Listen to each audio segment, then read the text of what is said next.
Hello friends, welcome to HP Shiksha. तो इस video हम आपके लिए लाए हैं हिमाचल प्रदेश की दिन भर की ताज़ा खबरों को। तो फ्रेंड्स, इससे पहले चैनल को सब्सक्राइब नहीं किया है तो प्लीज़ चैनल को सब्सक्राइब कर लीजिए और फ्रेंड्स साथ में वीडियो को लाइक करना बिल्कुल भी ना भूलें। तो चलिए शुरू करते हैं फर्स्ट अपडेट से।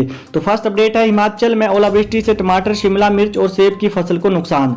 तो येलो अलर्ट के बीच गुरुवार को राजधानी शिमला में बूंदाबांदी, सोलन, चंबा और हमीरपुर में बारिश के साथ ओलावृष्टि हुई। ओलावृष्टि से सोलन में टमाटर और शिमला मिर्च, चंबा में सेब की फसल को एक बार फिर नुकसान हुआ है। इससे पहले 23 अप्रैल को भी भारी ओलावृष्टि से किसान नुकसान झेल चुके हैं। गुरुवार को मंडी, बिलासपुर, सुंदरनगर, उन्ना, मनाली और कांगड़ा में भी बारिश दर्ज हुई। मौसम विज्ञान केंद्र शिमला ने शुक्रवार और शनिवार भी मैदानी जिलों उन्ना, बिलासपुर, हमीरपुर, कांगड़ा और मध्य पर्वतीय जिलों शिमला, सोलन, सिरमौर, मंडी, कुल्लू और चंबा के कई क्षेत्रों में अंधड़, ओलावृष्टि और बारिश की चेतावनी जारी की है।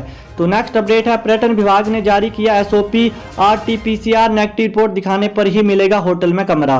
तो कोरोना संक्रमण से प्रभावित देश के 8 राज्यों महाराष्ट्र, उत्तर प्रदेश, कर्नाटक, गुजरात, राजस्थान, दिल्ली और पंजाब से हिमाचल प्रदेश में आने वाले सैलानियों को कोरोना की नेगेटिव रिपोर्ट दिखाने के बाद ही होटलों में कमरा मिलेगा। अन्य राज्यों के सैलानियों पर यह शर्त लागू नहीं होगी। गुरुवार को पर्यटन एवं नागरिक उड्डयन विभाग ने एसओपी जारी कर दी है। होटल में स्विमिंग पूल, असेंबली हॉल और ऑडिटोरियम आगामी आदेशों तक बंद रहेंगे। तो नेक्स्ट अपडेट है, कोरोना कर्फ्यू, हिमाचल में बिना मंजूरी भी काम कर सकेंगी पंचायतें, आदेश जारी।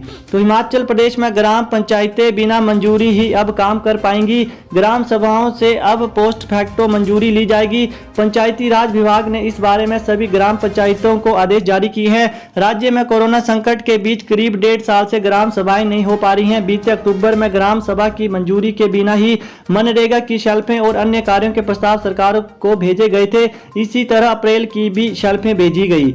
तो मई में अगर कोरोना संकट टल जाता तो ग्राम सभाएं बुलाई जा सकती थी, पर यह संकट बढ़ गया है। ऐसे में ग्राम सभाएं होने के कोई आसार नहीं है।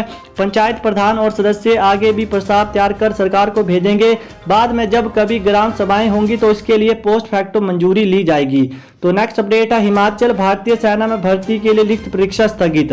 तो भारतीय सेना में सैनिक सामान्य ड्यूटी, सैनिक लिपिक और स्टोर कीपर तकनीकी भर्ती के लिए लिखित परीक्षा को स्थगित कर दिया गया है। निदेशक भर्ती कर्नल शालव सनवाल ने बताया कि लिखित परीक्षा राजकीय कन्या वरिष्ठ माध्यमिक पाठशाला पोर्ट मोर शिमला में 30 मई को आयोजित की जानी थी। परीक्षा को वैश्विक महामारी कोविड-19 के दृष्टिगत लागू की गई पाबंदियों के कारण स्थगित किया गया है। तो नेक्स्ट अपडेट है, कोरोना कर्फ्यू का प्रभावी कार्यान्वयन सुनिश्चित करें, सीएम जयराम ने सभी डीसी को दिए निर्देश। तो मुख्यमंत्री जयराम ठाकुर ने आज यहां कोविड-19 की स्थिति की समीक्षा करने के लिए वीडियो कॉन्फ्रेंसिंग के माध्यम से प्रदेश के सभी उपायुक्तों, पुलिस अधीक्षकों, मुख्य चिकित्सा अधिकारियों और चिकित्सा महाविद्यालयों के प्रधानाचार्य के साथ बैठक की। उन्होंने प्रदेश में कोरोना कर्फ्यू का प्रभावी कार्यान्वयन सुनिश्चित करने के निर्देश दिए। मुख्यमंत्री ने कहा कि सभी उपायुक्तों और पुलिस अधीक्षकों को यह सुनिश्चित करना चाहिए कि आम जनता प्रदेश सरकार द्वारा समय समय पर जारी की गई मानक संचालन प्रक्रियाओं एसओपी का कड़ाई से पालन करे ताकि कोरोना महामारी के प्रसार को रोका जा सके। तो नेक्स्ट अपडेट है, स्कूलों में 31 मई तक जारी रहेंगी ऑनलाइन पढ़ाई, घरों से ही पढ़ाएंगे शिक्षक। तो हिमाचल प्रदेश के सरकारी स्कूलों में मई में ऑनलाइन पढ़ाई जारी रहेगी। शिक्षक घरों से ही विद्यार्थियों को पढ़ाएंगे। सरकार ने 31 मई तक प्रदेश में स्कूल, कॉलेज और विश्वविद्यालयों को बंद रखने का फैसला लिया है। इस दौरान स्कूलों के विद्यार्थियों को रोजाना व्हाट्सएप से ही शिक्षण सामग्री भेजी जाएगी। कॉलेजों के विद्यार्थी भी अपनी शंकाओं को लेकर शिक्षकों से बात कर सकेंगे। शिक्षा विभाग मई में पुरानी कक्षा के सिलेबस को ही स्कूलों में रिवाइज करवाने का फैसला लिया है। सरकारी स्कूलों में अभी नया शैक्षणिक सत्र शुरू नहीं हुआ है। संभावित है कि जून से इसकी शुरुआत होगी। तो नेक्स्ट अपडेट है, चंबा में कर्फ्यू, सुबह 9 से शाम 6 बजे तक खुली रहेंगी ये दुकानें। तो सरकार की कर्फ्यू की घोषणा के बाद चंबा जिला प्रशासन ने भी तैयारियां पूरी कर ली हैं।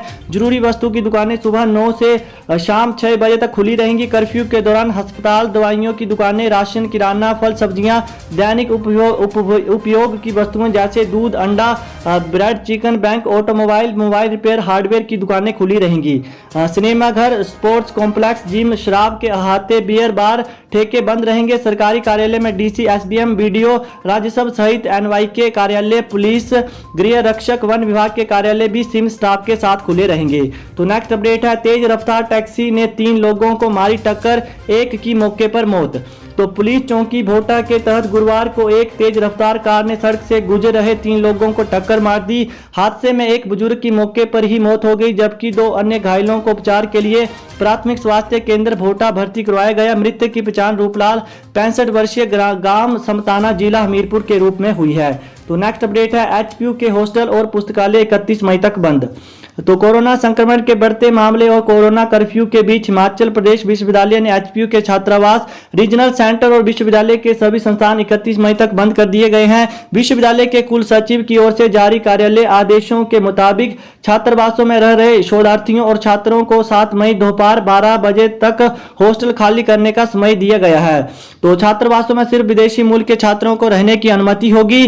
तो इसके अलावा बात करें तो अनिवार्य सेवाओं में तैनात स्टाफ रहेगा ड्यूटी पर तैनात। तो कुल सचिव ने आदेशों में साफ किया है कि अनिवार्य सेवाओं में तैनात स्टाफ को आवश्यकता अनुसार ड्यूटी पर बुलाया जाता रहेगा। तो नेक्स्ट अपडेट है, कोरोना मरीजों के लिए आदित्य ने बढ़ाया मदद का हाथ। तो छुट्टी आने के बाद मर्चेंट नेवी में तैनात आदित्य गौतम फिर कोरोना मरीजों की मदद में जुट गए हैं। जरूरतमंद लोगों के लिए उन्होंने अपना मोबाइल नंबर जारी किया है। वो पिछले सप्ताह ही 5 से 6 माह नौकरी करने के बाद घर लौटे हैं। उन्होंने कहा कि कोरोना काल में किसी प्रकार की परेशानी के लिए जो आपको ये स्क्रीन पर नंबर दिखाई दे रहे हैं वहां पे आप संपर्क कर सकते हैं। तो नेक्स्ट अपडेट है, एचपीयू मेट के लिए 10 मई तक करें ऑनलाइन आवेदन। तो हिमाचल प्रदेश विश्वविद्यालय ने एमबीए कोर्स में प्रवेश के लिए एचपीयू मेट 2021 के लिए ऑनलाइन आवेदन की तारीख 10 मई तक बढ़ा दी है। पूर्व में घोषित प्रवेश शेड्यूल के मुताबिक एमबीए में प्रवेश के लिए एचपीयू मेट 2021 की 29 मई को निर्धारित परीक्षा नहीं हो पाएगी। तो नेक्स्ट अपडेट है, कोरोना कर्फ्यू के बीच बसों में कौन बैठेगा स्पष्ट नहीं। तो कैबिनेट बैठक के बाद जारी आदेशों में सरकार बहुत सी बातें स्पष्ट नहीं कर पाई है। सरकार ने कर्फ्यू के दौरान 50% सवारियों के साथ अंतरराज्यीय और जिला स्तर पर बसें चलाने की मंजूरी दी है। यह स्पष्ट नहीं किया कि जब कर्फ्यू में आवाजाही की अनुमति नहीं होगी तो इन बसों पर कौन बैठेगा। बस में बैठने से पूर्व क्या उसे पूछा नहीं जाएगा। हालांकि यह जरूर स्पष्ट किया है कि जो यात्री राज्य के भीतर आएंगे उन्हें ई पास लेकर आना होगा। तो नेक्स्ट अपडेट है, सिंचाई पंप के लिए मुफ्त बिजली कनेक्शन देगा बोर्ड, कार्यालय में करना होगा आवेदन। तो सिंचाई पंप के लिए विद्युत बोर्ड मुफ्त में बिजली का कनेक्शन देगा। इसके लिए विद्युत बोर्ड ने यह योजना तैयार की है। इससे पूर्व सिंचाई पंप के लिए बिजली कनेक्शन लेना महंगा साबित हो रहा था और किसानों को करीब 30,000 रुपए तक खर्च करने पड़ रहे थे। लेकिन अब सिंचाई पंप के लिए किसानों को मात्र विद्युत बोर्ड कार्यालय में आवेदन करना होगा। तो नेक्स्ट अपडेट है, बीआरओ ने अप्रैल में बर्फ में फंसे 150 लोगों को दिया जीवनदान। तो बर्फबारी से लकदक मनाली लेह मार्ग को सीमा संगठन बीआरओ ने रिकॉर्ड समय में बहाल किया। इसके लिए बीआरओ अधिकारियों व कर्मचारियों के जज्बे को हर कोई सलाम कर रहा है।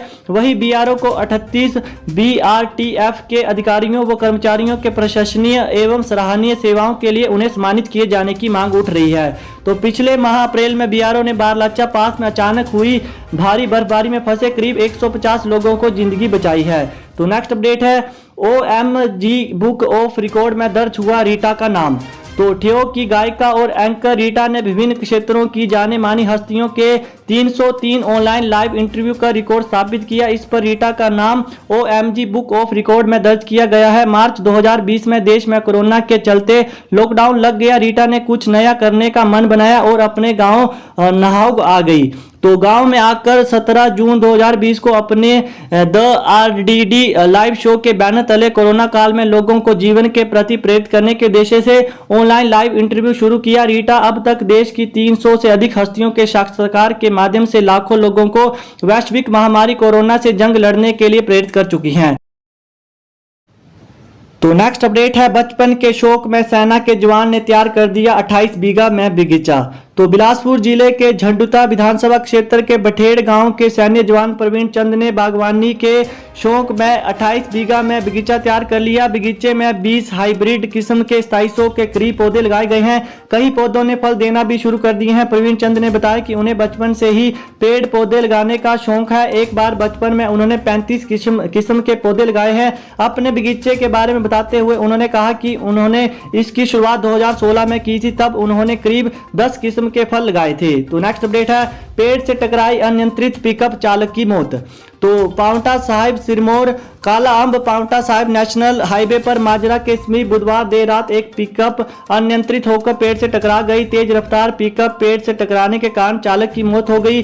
पुलिस ने मामला दर्ज कर छानबीन शुरू कर दी है। जानकारी के अनुसार बुधवार देर रात को एनएच मार्ग पर पिकअप नाहन की तरफ से पांवटा साहिब आ रही थी। माजरा के समीप पिकअप अनियंत्रित होकर सड़क किनारे एक पेड़ से टकरा गई, जिस कारण गाड़ी चालक आरिफ इकबाल 38 वर्षीय निवासी माजरा गंभीर रूप से घायल हो गया और उसके बाद घायल को गंभीर अवस्था में 108 एम्बुलेंस की सहायता से सिविल अस्पताल पांवटा साहिब लाया गया, जहां पर चिकित्सकों ने उसे मृत घोषित कर दिया।